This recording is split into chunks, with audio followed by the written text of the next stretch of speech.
Hello mga kakusina! Ako po ulit si Ate Angel ng Kusina ni Angel, and for today's video, gagawa na naman po tayo ng another dessert recipe na baka hindi mo pa nagagawa or nasusubukan sa iyong kusina, kaya't panoorin mo na ang buong video dahil madali lang po ito. Una, naglagay na tayo dyan ng isang sachet nitong Menu Magic Leche Flan jelly powder. So, meron po yung 24 grams. After adding ng ating jelly powder, tutunawin lang po natin iyan sa 3 cups of water. And take note na hindi pa po nakabukas yung apoy sa ating kalan.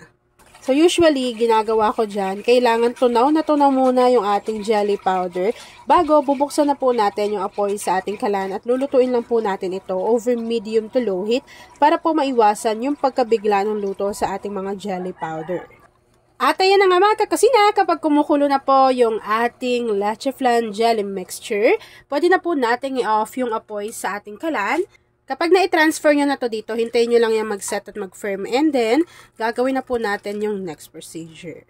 Hindi ako magsasawa na i-recommend sa inyo itong si Gaslight. Sobrang tagal ko nang ginagamit itong si Gaslight. Parang mag 5 years na.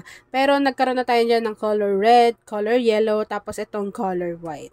O, diba? So, kung gusto mo rin yan, yung biglang mawawalan ka ng gas, mas magandang meron ka nito sa bahay. Hindi mo na yan isasaksak pa sa kuryente kasi meron po yung ganitong cylinder. So, yun po yung kanyang mismong gas. Yan. Ibang-iba po to sa mga butane. Gagamit tayo dito ng 3 klase ng nata de coco. So, meron tayo dito ang Tita Ellie na color green na nata de coco. Meron tayo dito yung color red. At meron din tayo yung kanilang original flavor, yung color white.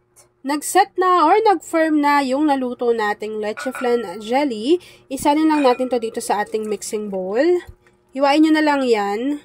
And then, ito naman yung na-drain natin na nata de coco. So, yun yung color red, color white, pati yung color green.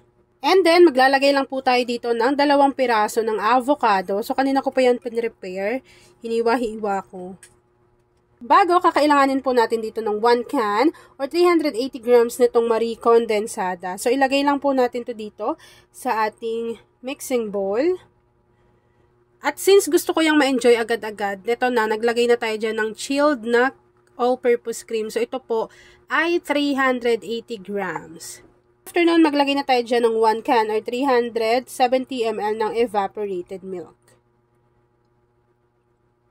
Kapag napagsama-sama na po natin lahat yung ating mga ingredients, haluin lang po natin ito ng maigi. Pwede nyo na yung i-enjoy.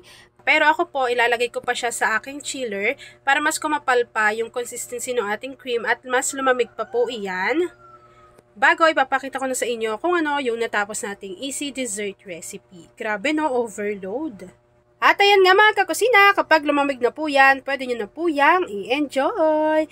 At ayan na mga kakusina, tapos na po ang ating easy dessert recipe na avocado jelly salad. Kung nagustuhan mo yung ating video, please like and share this video. At kung hindi ka pa nakakapag-subscribe sa aking YouTube channel na Kusina ni Angel, please click subscribe button, click mo na yung notification bell, click all para lagi kang updated sa bawat ina-upload kong mga videos.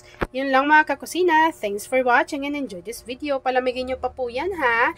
Tapos, pwede nyo naman na rin yung enjoy kahit ganyan. Diba? Napakasarap. Yun lang mga kakusina. Thanks for watching and enjoy this video. Pakishare ng ating video lalo na kung isa ka sa dessert lover.